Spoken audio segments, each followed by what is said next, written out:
पूर्व में भी ये विषय आ चुका है, आपके माध्यम से आ चुका है। हो चुका है मैडम, मिलाइए। पढ़िए मैडम, पढ़िए। माननीय सदस्यों से मैं आग्रह कर रही हूं कि जिन सदस्यों का लिस्ट में नाम था लेकिन समय की कमी के रहते नहीं लिया गया, उनको इस हफ्ते मौका देने की कोशिश की जाएगी। बजट पर सामान्य चर्चा, श्रीमती डिम्पल यादव जी। माननीय सदस्य श्रीमती डिम्पल यादव जी। माननीय सदस्य प्लीज, हमारी सम्मानित माननीय सदस्य बोल रही हैं। माननीय सदस्य डिम्पल यादव जी।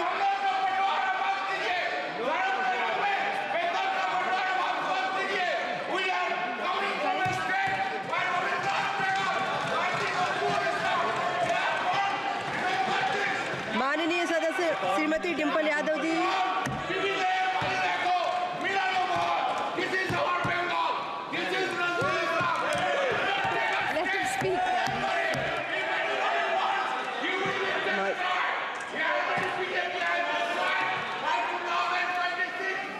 माननीय सदस्य डिम्पल यादव जी। माननीय सदस्य एक मिनट माननीय सदस्य।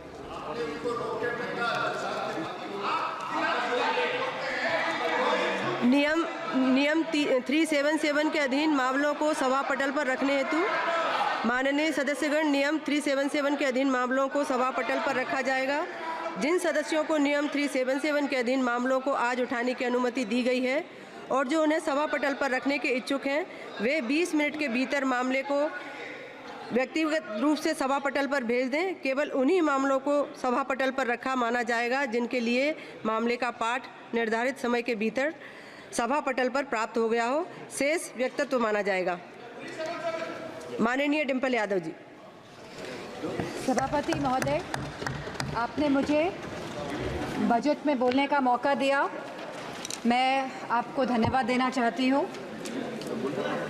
हमारा देश किसान प्रधान और कृषि प्रधान देश है। अगर हमारे किसान और युवाओं का भविष्य सुनिश्चित नहीं कर पा रहे हैं हम, तो मैं समझती हूँ कहीं ना कहीं हम सब अपने फ़र्ज से डगमगा रहे हैं। जहाँ वित्त मंत्री ने 9 प्राथमिकताओं की बात करी और कृषि को जहाँ पहला स्थान दिया गया, वही मैं वित्त मंत्री से पूछना चाहती हूँ कि कृषि ग्रामीण अर्थव्यवस्था की वृद्धि दर क्या है।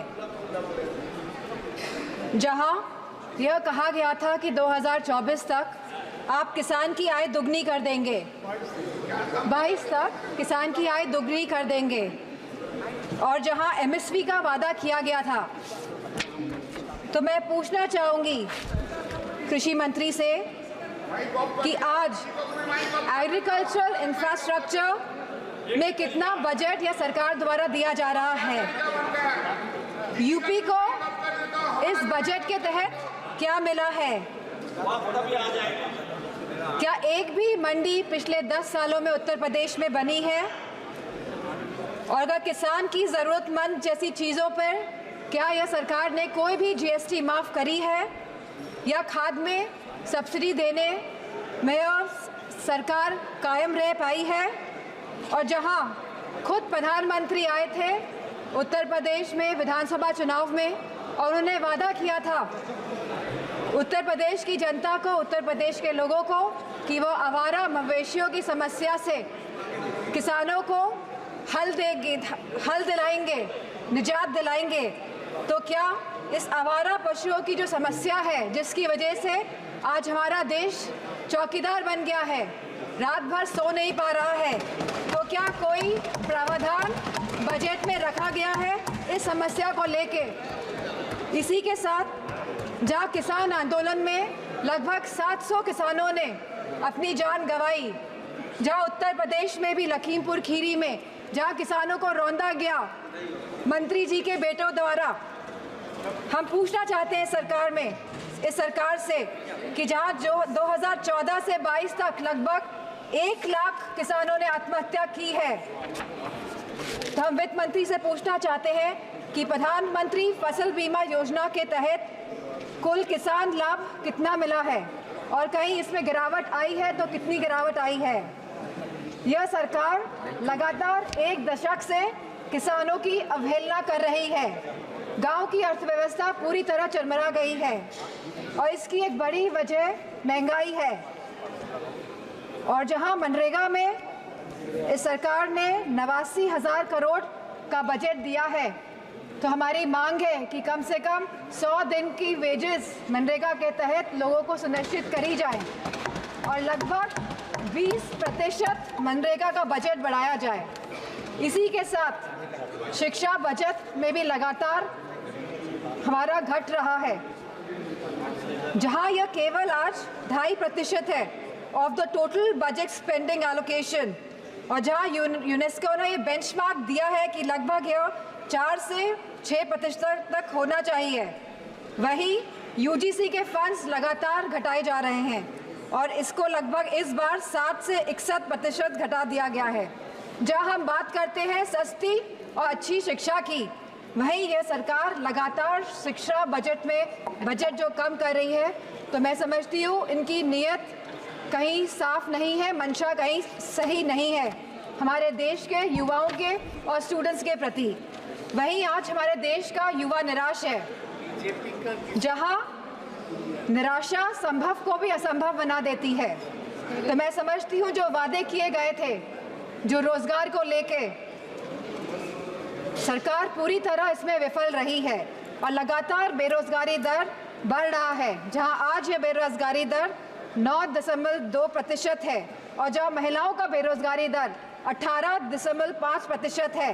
तो मैं समझती हूँ लगातार युवाओं का मनोबल गिराने का काम इस सरकार ने किया है और अग्निवीर जैसी योजना ला के इस सरकार ने नौजवानों का, युवाओं का, इस देश की प्रतिष्ठा का, सम्मान गिराने का काम किया है। जो सरकार सोशल जस्टिस की बात करती है, लेकिन आज भी यह सरकार जातिगत जनगणना से अपना मुंह मोड़ रही है, जहां अनुसूचित जाति जनजाति पर होने वाले अपराध लगातार बढ़ रहे हैं और उत्तर प्रदेश में यह अपराध नंबर 1 पे है।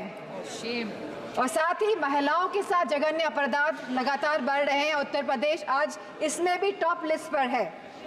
तो मैं पूछना चाहती हूँ कि महिलाओं को सुरक्षा को लेकर यह सरकार क्या कर रही है।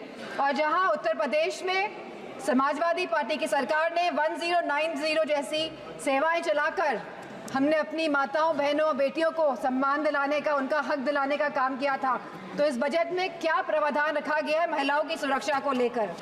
वहीं आज अगर स्वास्थ्य की बात करें तो लगभग 1.9% ऑफ जीडीपी आज का खर्चा ये बजट दे रही है स्वास्थ्य के लिए। Speaker Mahoday, there is no focus agenda for the healthcare of the country. Irrespective of the fact, we are speaking about India being the 1st largest economy and moving towards the 3rd largest economy. And if we see the fast growing population of the country, so 1.9% of the budget is very less for the health services of the country.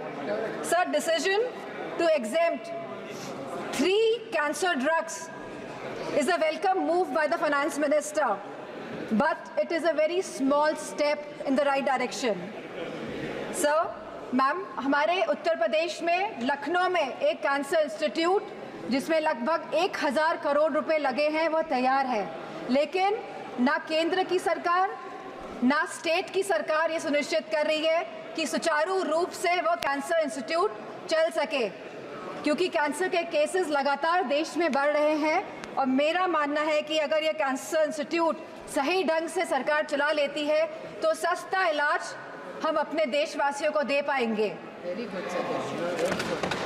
Very good suggestion. Ma'am, there is a massive gap between the demand and supply in the healthcare center, in the healthcare infrastructure. The doctors, the nurses, the technicians, इन सब की बहुत भारी कमी है। और जो बड़े बड़े वादे कर रहे हैं और जो बड़ी बड़ी बातें कर रहे हैं कि हमने बहुत बड़े बड़े एम्स बना लिए हैं, मेडिकल कॉलेजेस बना लिए हैं, लेकिन 100% तरीके से कोई भी मेडिकल कॉलेज या एम्स सुचारू रूप से प्रदेश में नहीं चल पा रहे हैं, क्योंकि भारी डॉक्टर्स की कमी है, नर्सेस की कमी है, टेक्नीशियंस की कमी है।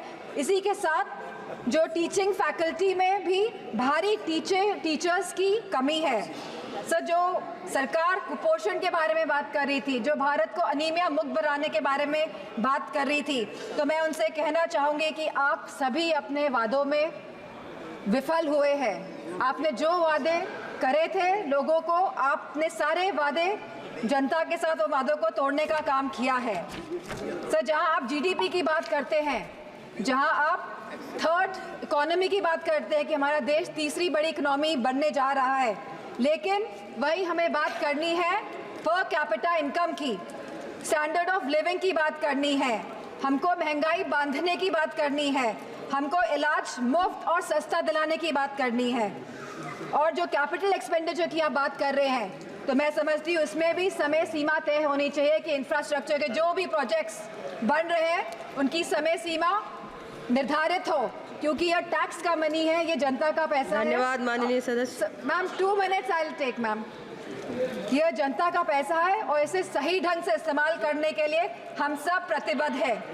सो इसी के साथ मैं कहना चाहूँगी कि reformative and revolutionary changes can come in the country even after 11 years, but the dedication and concentration is required from the government. Nothing can alter the past but responsible behavior by the government, and I'm not playing a blame game here. I'm saying a responsible behavior is the behavior in which we are responding to the present situation, and if the government plays a responsible behavior, then formative changes can come in the country. Thank you, Speaker. Ma'am.